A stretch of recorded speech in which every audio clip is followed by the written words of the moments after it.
Hey, what's going on, everybody? Really looking forward to this one. It's Malik Rosier, former Miami quarterback. Malik, what's going on? Nothing, man. Just in Augusta for the weekend or for the week. Going to be here for a couple of days and then coming back to Miami. So no complaints. Definitely glad to get back to Florida. Yeah, so there's some things I definitely want to go through with your career, kind of your journey. So your name came up to this week for people that didn't catch it. Tyler Van Dyke mentioned he's been watching film with you, so I definitely want to get into that. I guess Malik, you've done some quarterback coaching. Can you talk about some of the things you're doing there, QB country, and maybe what got you into doing that, and what made you want to do that? Um, so I know my freshman year actually at Miami, James Coley actually told me that if I ever wanted to get into coaching, that like he would let me come coach for him. So I knew kind of from a freshman that I wanted to do some type of either like college coaching or like higher level coaching. I just didn't know which one. So then after I graduated, the University of Miami, I spent a year on staff at Miami. Then last year, I was on staff at Georgia and I worked under Todd Monken. So I was his direct recruiter. So like whenever they did like film breakdown, whenever they did like their meetings, I was able just to sit in and learn how they talked. And then after I finished there, I just realized that I wanted to do something a little more impactful and get my hands on more kids and just extend my reach to as many people as possible. So then I went back and trained with David Morris while he was training Mac Jones and Davis Mills for their NFL prep. So I learned not only the film side and just ways that people teach offenses from like James Coley, Mark Richt, Todd Monken, Buster Faulkner, different offensive minds. I also learned how guys like Davis Morris really just focus on the fundamentals, the footwork, the that where the hands are placed, where the eyes are going, just small things like that that sometimes offensive coordinators don't have time during the week because you got to put in new plays, X's and O's, teach new defenses where like in David Morris's aspect, like those guys are coming to him for an hour. So for that specific hour, he can focus just on fundamentals. There's no really X's and O's. And so like I learned both sides and I'm still learning, learning stuff from David. So it's been going good and I'm trying to translate or give as much as that information to guys like Tyler and Nikosi Perry and Jaron Williams to help them propel their game to the next level. Yeah, and Malika, it's to me, it's not surprising to hear Coley kind of offer that up to you. I felt like just throughout your time at UM, it seemed like something that you would be good at, if you wanted to pursue that route. So it's not surprising. It seems like you're always very detail oriented. You seem to like kind of the nuances of the game, especially at quarterback. That there's so much that goes into it. Malik, is there something in particular? You touched on those three quarterbacks, but is there something in particular that you always try to talk to quarterbacks about? Is there a message that you believe in firmly with playing that position? Yeah, the big message that I would say is one, fundamentals and mentality is everything. You see a lot of kids nowadays that get highly ranked and they're very athletic and they're very talented, but then you put them in a game setting when you got guys flying around and they're guys 6'4", 6'6", and they're running 4.4s, and you see breakdowns and fundamentals, you see eye violations, you see small stuff that you don't see during practice, but that's because they never fell back on fundamentals. So that's one thing I teach is that I don't care how athletic you are, I don't care how tall you are, how far you can throw or how fast you can run. What I care about is on your three-step drop, where's your balance? Where's your weight? I care about where do your eyes start? I care about why did you go to that side of the field? Because why does Tom Brady play for as long and as good as he does is because he's not the most athletic. He has great fundamentals. He doesn't have eye violations and he knows where to go with the football. So it's like when you can teach a kid that and you let his athletic ability just shine and when plays break down, he makes a play. Like that's all them. You know what I mean? I tell them that that's you guys and I'll help you guys learn how to extend plays and stuff. But I care about more in the pocket fundamentals and just teaching them the mental part of the game because the more you can teach them that, the easier and more successful they'll be. You speak on Tyler a little bit. Just and obviously you played with Nikosi. You've been around those other guys too. But just with Tyler, maybe first impressions of him. When did that relationship kind of start? And then also, Malik, if you just kind of detail what these sessions are like for you guys. Yeah. So I met Tyler in the summer. I actually met him through Sean O'Dare. So Sean played football at Miami. And then last year when I was on staff at Georgia, I was with Ryan Williams and Ray Sean Scott together, and they were all kind of in the same football class. So when I came down, I saw that Tyler and Sean were working together. So then I reached out to Sean. I was like, hey, I know that Tyler's from up north. I'm just moving down south to train quarterbacks. I would love to just get together, train him for a session. And if he likes it, we can keep it going and we can make this a thing. If he doesn't, then I totally understand. Like, it is what it is. And, me and Tyler trained and he loved it. And he was like, yeah, I would love to do this more. So we had 1 or 2 more in-person sessions in the summer. And then obviously when season starts, it's harder for them to get away. Their body's tired. They got school. There's a lot more going on. I understand. So we figured out ways through like online, like we'll do a FaceTime and then he'll flip the camera and he'll show me either we'll do a first half of a game, first or second half. And then I love to watch third down and red zone.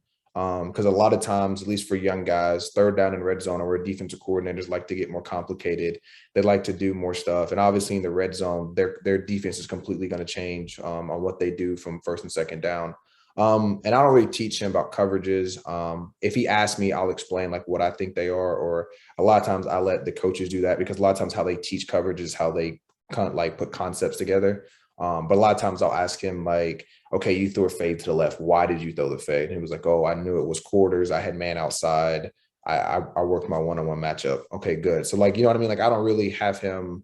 I don't really tell him this is quarters, but I kind of ask him why. And if he's right, like I tell him good job. If not, then I'll be like, okay, well, look at this. Maybe it is cover 3 because the guy's spinning. But for the most part, I try to stay out of that. I don't teach him any concepts, but we do a lot of footwork stuff. A lot of stuff where like when he'll throw, I'll be like, okay, where are your feet? Because your feet should be in line to where you want to throw. And if his feet are off, then we've been working on some different stuff like that that we can do to help his feet get more on target. Because a lot of his throws, he's using arm. And if you watch him, he has tremendous arm talent. So it's just one of those things about teaching him to get his feet more consistent under his arm so that he can make more throws. But what's crazy is he's throwing 70%. And I'm pretty sure, like, if you go back, I would say at least 15 to 20% of his throws, his feet are going one way and his arms going the other, which is crazy. Like, that's something that I couldn't do. And I tell him all the time, like, that's special and that's God gifted, but like, I don't want you to rely on that. So that's where, like, you teach a kid or teach a young man, because that's what he is. You teach them, we get that you're talented, but the more we can get you fundamentally sound and get your feet underneath you, the more consistent you'll be, which it just helps him out, keeps him out from having shoulder issues or elbow issues, because I tell him that's what's going to happen because you're throwing this ball 50, 60 yards with just all shoulder, and you can't do that for 3 or 4 years. It's just going to be too much wear and tear.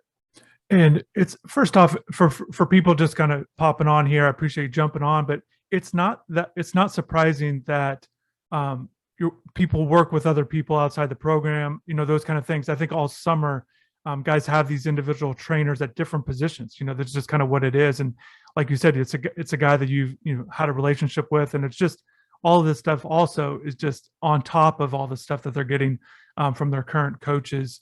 And Malik, there's something you said about third down and red zone.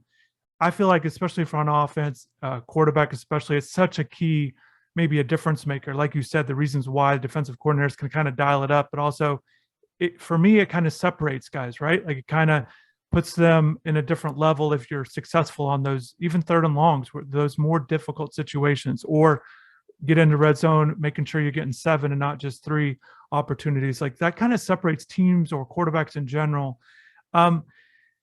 Malik, with Tyler, we saw him struggle against, we saw him struggle early in his starts, but now he's just clicking. What do you think has changed with him? And also kind of want to get your take on, obviously you saw the comments there going into the NC State game.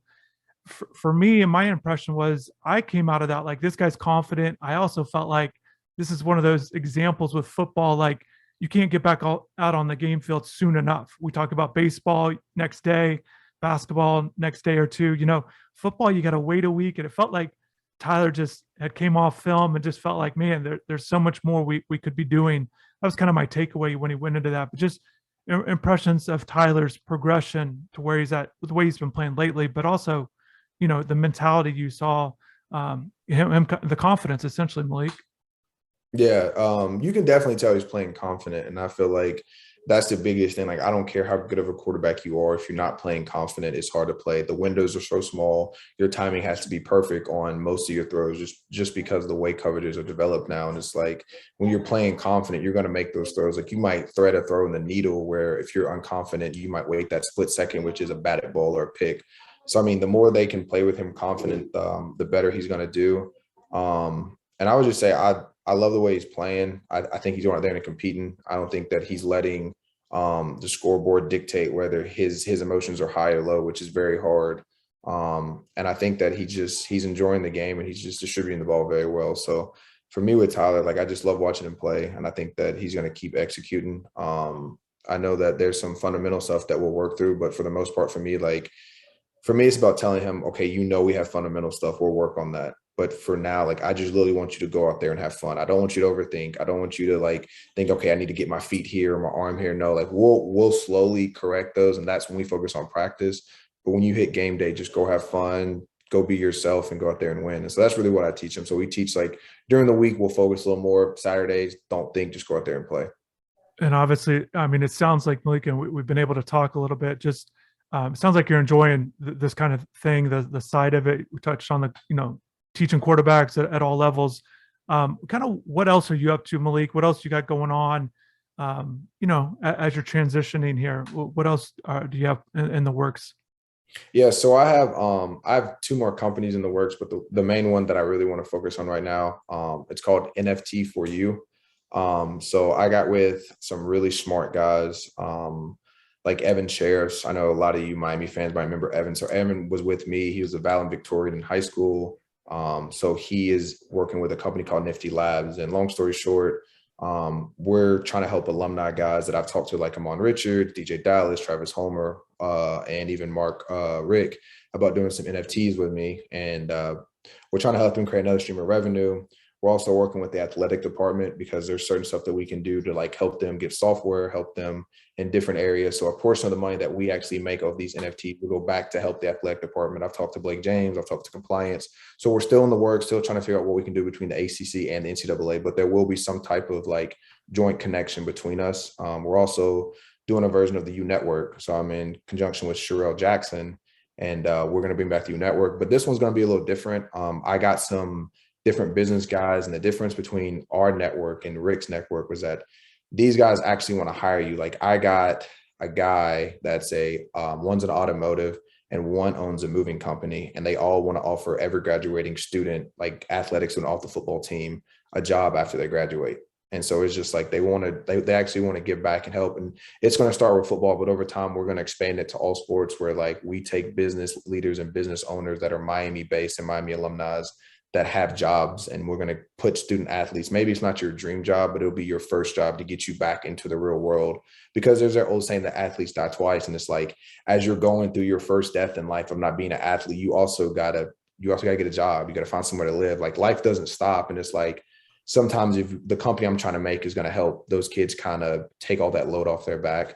And the last thing we're going to do is an educational piece. So we're working with a group named College Hunks. I know they're a big Miami organization. They actually are orange and green, so that's how much they love Miami. But we're going to do like a whole thing with the athletes where like they'll fill out a piece of paper, they'll give us a business idea, and at the very end, we're working with the Toppler Center to actually give them a $10,000 investment, which will help their business grow. So not only are we teaching them, hey, like we want you guys to think about your life after football, because the average NFL career is only 3 years. So it's like, okay, you graduate at 23, you're out at 26. What are you going to do now?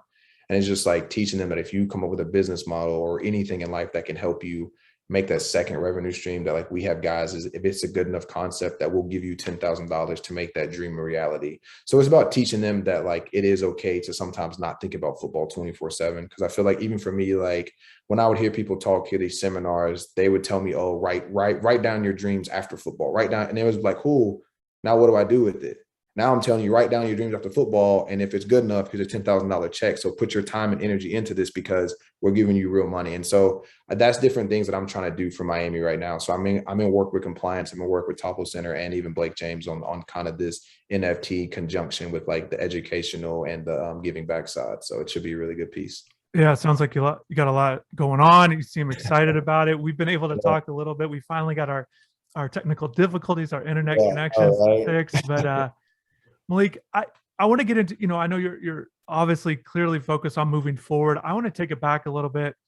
And obviously I want to get into this 2017 season at Miami, but I want to go back a little bit further. So when I saw your final high school game there at Robertsdale, in Alabama, made the drive up there, and actually sat by your baseball coach. He was excited to watch you play, and he was kind of, he just felt like you're really good at baseball, and that's where I want to talk about. So you did play baseball at UM. Andy hit a home run, and I'm just curious about your experience playing baseball at UM, and was it, looking back, is it something that you wish, or could you have pursued further? And obviously, your responsibilities as being the starting quarterback at UM, certainly a Yeah. lot going into that. But just I'm curious about looking back, and then also your time playing baseball at UM. What was that like? Yeah. So I love playing baseball. It was so much fun. I met so many great friends. I actually still communicate with a lot of them today, like Zach Collins. I'll talk to Ricky Eusebio. I still keep up with, Ricky Eusebio. I still keep up with David Thompson. So there's a lot of guys off that team I still talk to. It was funny because when I got out of football, my mom was like really pushing me to get back into baseball. Like we know some baseball guys. We know some scouts that are they're in the family, but they're scouts in MLB. And honestly, like I had a really bad shoulder. I actually went up to Pensacola, got my shoulder exam, and they even wanted me to have surgery. And I was like, nah, I don't really want to have surgery because I had like a whole bunch of scar tissue and different ligaments in my shoulder that was messed up. So that was one thing that really kept me out of baseball. But honestly, like I loved football so much that when I kind of got out of it, I was like, I don't want to like put that passion back into baseball. And then I don't say fell again, but then like it doesn't work out. And so it was just like, I'd rather put my passion in something that there's not another person that can really stop me. So it's like the companies that I'm making are my companies, and it just gives me a chance to just reach people in ways that I want to, instead of me basically putting my life in someone else's hand, hoping that like they give me a chance or something like that. So I just basically changed my mindset, kept the passion of wanting to help others and giving back, but changed it. Yeah, sorry, I got a little went sideways. No, that's good. And yeah, that was a College World Series team too. Yeah, no, they're On really good. I was actually upset I couldn't make it because we had the spring game, we had to stay.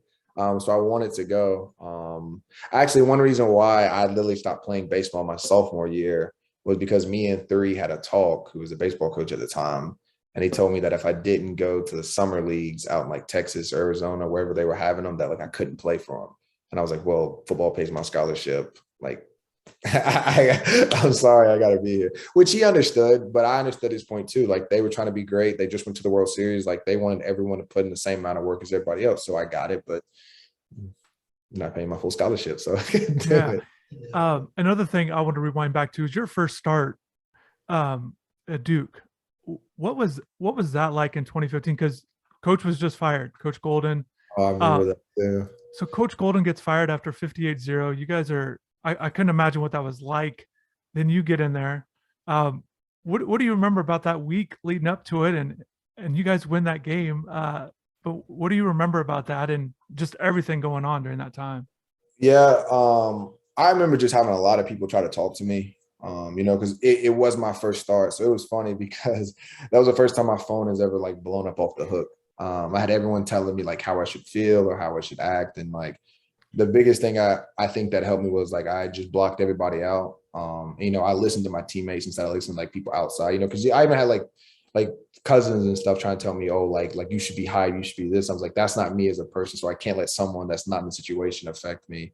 But I remember just the team rallying around. I remember the receivers playing great for me. The defense having that stand. I'll never forget the kickoff. The kickoff return actually. The how many tosses? 9, 8 tosses? It was something like that. I Yeah. should know. I mean, you should know too, Malik. That was Yeah, I the remember the exact shirt number. that had like every toss with every person's name on the toss. Oh yeah, that was a good one. No, yeah, I just remember that was my first time ever getting my feet wet and like really feeling like a Miami Hurricane, because there were some points to where like you're on the team, but until you contribute to a win, you don't really feel like a part of it. And that to me was like the first time that like I felt like, okay, I did something for Miami. I like at least put my name on the map, and it was kind of there. So thank you, Duke. Yeah. No, and that's the reality of sports, being what you just said, being on the team and being contributing, high contributor.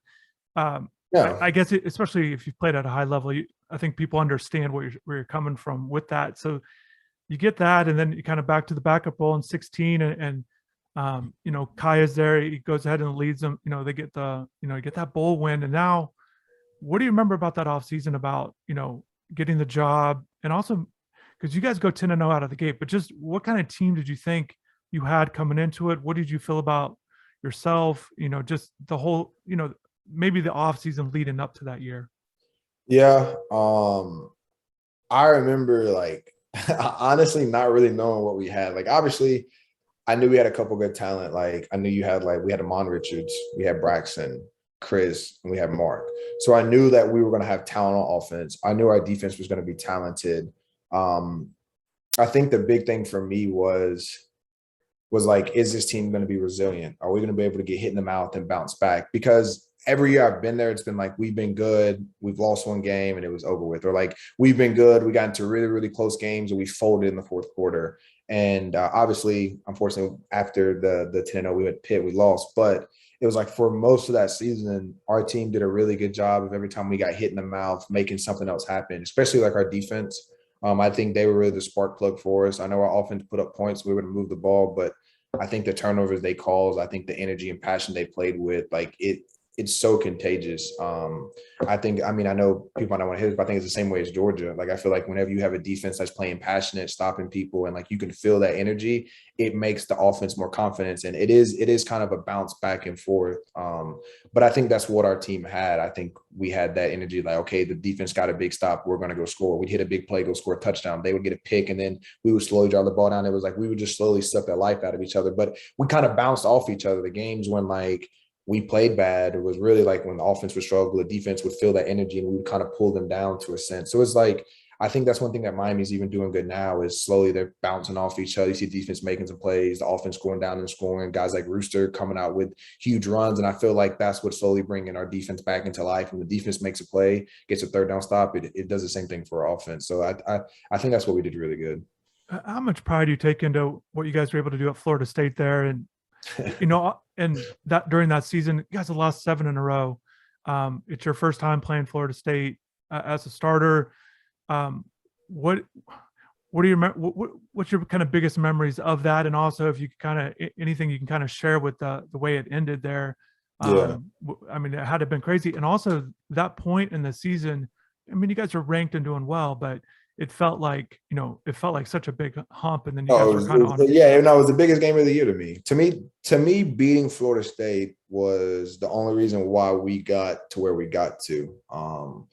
Because it was almost like it was like the monkey on your back in the room. It was like we couldn't beat them. They were quote unquote our rivals, but how do you even call someone your rivals that you haven't beaten in 7 years? I'm just being honest. And it was just like I think now that we've beaten them for the last couple of years, hopefully we do it again this year. I think the rivalry is really back now. But I remember just going up there. I remember 3 things about it. I remember the long third down when Braxton Berrios said, "Throw me the ball." So I literally wasn't looking anywhere else. I was like, you know what, Braxton, if it's 1-on-1, I'm throwing you the ball. I literally just threw it to Did him. that happen a lot with him? Did he say it or? Uh, Yes and no. So Okay. that was the Braxton would say it sometimes that we would talk and like he would kind of look at me and like nod his head. I'm like, okay, like I'll give you the ball. But that was the first time vocally that he's been like, I want the ball. I don't care. Like, give me the ball. Like, and so like I was like, all right, it's your ball. You're a senior, take it. So I mean, obviously got the first. The Daryl Langham one, yeah, I won't forget that one. I think the fact that that was only like his third play of the game is the most like mind-boggling part to me. Like he wasn't really warm. You had Amon Richards go down. You had Lawrence Cager come in, and now you're coming in late in the fourth quarter, and it's just like, yeah, no, I mean, I'll never forget that. And then the last one was definitely like after the game. I remember just running out and like seeing my sisters like crying because they were so happy. And what's crazy is they're Florida State fans. So like they born and raised Florida State, but like the fact that I was playing for Miami, they were like orange and green, crying for me, just excited. So I'll never forget just being with my family after the game, after beating them, after having that 7-year drought. Like, so that year, even still, you know, at that point, 10 wins in a season had not happened in a really long, since '03, hasn't happened since. There's a lot to take away. I know I talked to Michael Pinckney recently, and obviously anybody a part of that team wish it would have went differently. I'm sure the end of the season was certainly difficult to handle, I'm sure, looking back. But one of the things I want to talk to you, Malik, the criticism that you received at because it wasn't your performance, it wasn't all perfect, right? Like it Yeah. just, you know, it was up and down, but you guys were winning. But how did you kind of handle that? How did you endure it, I guess? And it's interesting because I'm transitioning too, because you touched on your family. I know they're so important to you and helpful during this time too. But how did you kind of react to that, and kind of basically how to deal with that? To me, that's some of the hardest things to deal with, because like honestly, there was a couple of times where I think I overstepped my boundaries. One guy that I do apologize to, but I even told him like he attacked my older sister. And to me, like you can attack me, like I don't care. You say what you want about me because like you're not doing what I'm doing. And if you were, you wouldn't be talking, you'd be playing. And so that's kind of how I feel about fans. But it was just like whenever they started to attack like my sisters, because obviously for my sisters, they're gonna have my back. And so that to me, that's the hardest part is when you have fans attack family and like your family's trying to stand up for you. And it's just like, okay, like you can talk about me, I don't care. But when you involve my family members, it's different. I would say that's definitely a new warfare that at least quarterbacks and high level athletes are going to have to deal with. I think it's going to get worse. And so that's definitely something that I try to teach is like the psychological part of like the game. Like I said, you not only have to be physically good, but you have to be mentally strong. Like think about even guys like Spencer Rattler, like when we're supposed to be the first pick overall. He's had a couple bad games, but it's like the fans are booing him now. And he's not a bad quarterback. Spencer Rattler will go somewhere else and ball out, I promise you. But it's just like you got to understand like there's a mental part that you have to adjust to and that you can't let what people say like affect you. Like I remember after even the LSU game in 2018, Travis Homer took my phone and was just like deleting messages after messages after messages, just with like fans like commenting and DMing me. And so it's just like sometimes you just got to say, hey, man, take my phone, just go through it and filter it out because you don't want to see it because it's hard whenever the bad part sticks to you more than the good. Because no matter what someone says, okay, you're good, you're good, you're good. The one bad will stick more than the five goods. And so it's just like it became repetitive. There's times where like I'd have to turn my comment section off, or like I wouldn't even go on Instagram. Like I would like delete the app because I know my phone. Like even after a win, sometimes like let's say we won, but I knew I played decent. Like I knew I was gonna have like 400 comments and like at least 250 of them are gonna be negative. So it's just like sometimes just understand like what you're dealing with and how you're dealing with it, and just really embracing the people around you. Like I think I did a good job of just staying around positive guys like Braxton and Tyler got the year and Chris Herndon, because those were guys to me that like no matter what the fans said or even other people, like they always had my back for like good, bad, or indifferent. So it's like if you are in those situations to where like fans are on your ass, because it will happen, I think that if you surround yourself by the right people that's always going to support you and have your back and at least be honest with you, I think that you'll be able to succeed and you'll be able to block out the outside noise. I mean, you definitely explained it well, but Malik, I just outside looking at it, I'm sure it couldn't be easy. I'm sure it was difficult at times, so it's good you had a good support group. But man, just some of the stuff I can only imagine what it's like. You touched on the LSU game there to start 18. What was that season like for you personally? You don't obviously just the things you dealt with, just that whole year. Also, what the team dealt with too, just not winning as much as you guys would have liked as well. But just what was that season like, and for you? Yeah. I mean, that season was definitely like a psychological warfare. Um, because it was like 1 minute I was in, 1 minute I wasn't. There was even like the Duke game to where like I was playing decent. The rainstorm happened. I go all the way to the fourth quarter. The last drive of the game, I get pulled. And so it was just like I didn't know whether I was going to get in or get out. And like I think the hardest thing was that when I played in 2017, whether I threw a pick, whether I did anything, I still knew that the next drive I had another chance. And it was like when it hit 2018, it was like every time I stepped out there, I was so scared to make a mistake that I almost played timid. It was so bad to where like when I played, sometimes it wasn't fun because I was so scared that if I made a mistake, I was getting pulled or like I was going to get booed or something bad was just going to happen. And then you can't play like that. Like you got to be able to play confident. And if you make a mistake, screw it, your coach is going to have your back. But it's just one of those things that it is what it is and it happened. But I would say for anyone dealing with that situation, if it ever does happen to you, if you make a mistake, you make a mistake. Just go out there and keep playing confident because you got to the school you got to because you were good enough to be there. So don't be something that you're not. Don't play timid because when you play timid, you're going to play worse. And that's literally what started happening to me was I was so scared to make a mistake that I started to play worse throughout the season. So Yeah, and the way the starts went, you would start some, the coach would get in there, then you'd go back to, it went back and forth, I think, and then you get the bowl game. I mean, it just kind of went back and forth throughout. It was interesting earlier. You touched on Nkosi, someone that you're still in touch with. What was the relationship like? Because I think a lot of people would be curious that those battles. Obviously, if he's starting, you want to be in that position. But what was maybe the competition or just the connection like with him? And then how is it now, as you yeah. mentioned? Me and Kosi have always been been really close. Even after the FAU game when Kosi got in, that like Monday, like I didn't go to Kosi and be like, oh, like blah blah blah. Like I went to Rick. Like you know what I mean? Like I went to the source of what was going on. So even throughout the season, like I never had a problem with Kosi because at the end of the day, it's not like whether Kosi wanted to play or not. He didn't make the decision on who went in. He didn't make the decision on when we were rotating. That was John and Mark. So for me, like I never had any ill will or anger towards Kosi. I mean, it was always good. Like, and at the end of the day, like I still wanted to win. It was still my senior year. I still had guys that I cared about. Like we just won last year. I took us to number 2. We had a lot of talent. So I was like, if I'm not going to start, I at least still want to win. I don't want to be on a losing team. And so I still was helping Kosi in ways that I could. And so it wasn't like I was ever like bitter. And I think that's why now, like I'm still able to talk to him and reach out. And whenever I'm in Miami, we train together was because whenever we played ball together, it wasn't like I was spiteful or like rude towards Kosi because of what was going on. Yeah, I mean, that's good, but again, not easy. Obviously, clearly showing a level of maturity, Malik, and dealing with just everything that you went through, positively and negatively, just to have that. But seem like you have a great mindset or perspective on the whole situation. Any memories that stand out to you about rookie camp with the Dolphins? What that experience was like? Anything that stands out to you getting that opportunity? The Dolphins camp was fun. I remember just being out there and how hot it was, and it literally felt like it was summer camp again.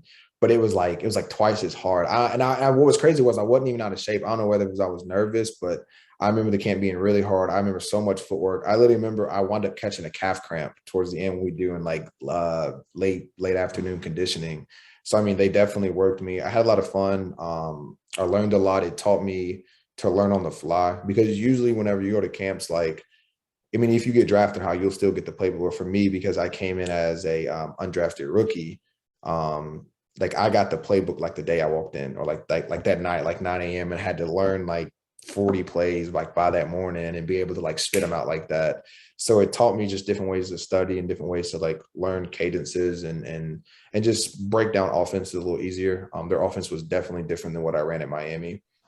So I think that was the biggest thing. And I really like Coach Flores. I think he's a great guy. I think he's a guy that definitely cares about the Dolphins. And, you know, he's a coach's, I don't say coach, he's a player's coach. Like you can definitely tell that like he wants to make the players enjoy coming to practice because I think you don't want to make it into a dictatorship. You want to have it to where like your guys genuinely love to come play for you because that's whenever you have a winning team. And I think that's what Coach Flores was bringing. At least when I was there, like I could at least tell that he was strong to where like he wasn't going to let you screw around and make a mistake, but he was also like cool enough to like you could relax and like as long as I do my job, like he's not going to be just like a dick to me or something. So yeah. I enjoyed him, to be honest with you. Yeah, and kind of going back, you touched on with the connection with Tyler Van Dyke. Obviously, are there other current guys, Malik, that you enjoy watching?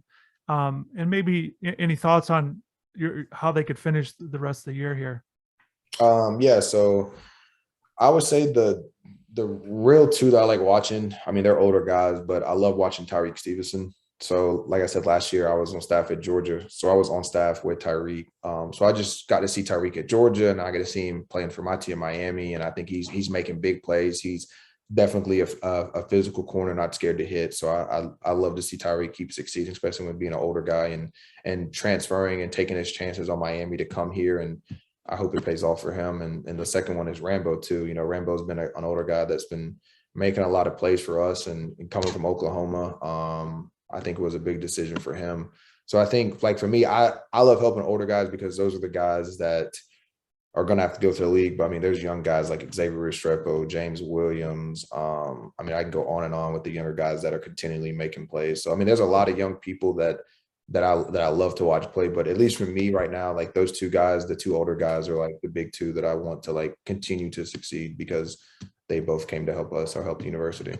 Yeah. And thoughts on their final 4 games? They're getting ready to play Georgia Tech and, Florida State again coming up. Duke and Virginia Tech also round out these final. So those are the last 4? Yeah. I went out of order, but to me, the biggest thing is that they need to be confident enough to know they can win all 4, but not greedy enough to look past each game. So you got to understand that we have more talent than all 4 teams that we're playing. So talent base won't be an issue. The only squad I say is Florida State. Florida State will have talent like we do, but I think that comes down to coaching scheme and then just passion, because it's a rivalry. So whoever wants it more in a rivalry is usually who's going to win it. So Florida State, but the other three, I think we have more talent than. So I think it's about understanding that just if you do your job and don't try to do too much, that you can beat the rest of the 4 teams. It's not like you're playing Alabama again or Georgia. You've already played your monster. You've already beat your Bama. You've already set that tone and know like what a really good team looks like. And I think the last 4 are good, but I don't think they set the tone like Bama does. So it's like, I think the fact that they played them, they should be able to at least go with these last 4 strong. I don't know if they'll win all 4, but I think that they should win at least 3 of the 4. There might be one that they lose. Hopefully it's not to Florida State, but we'll see what happens. Yeah. Well, no, Malik, I appreciate your time. Well, it was great, man. We went through the rundown, and like I said, I appreciate your time, and it was great. Seems like you're staying plenty busy, so I appreciate your time, taking the time to do this and talk some football, and best of luck, man. No problem. Appreciate you for taking the time to interview me. So have a good one. And if you need me again, just let me know.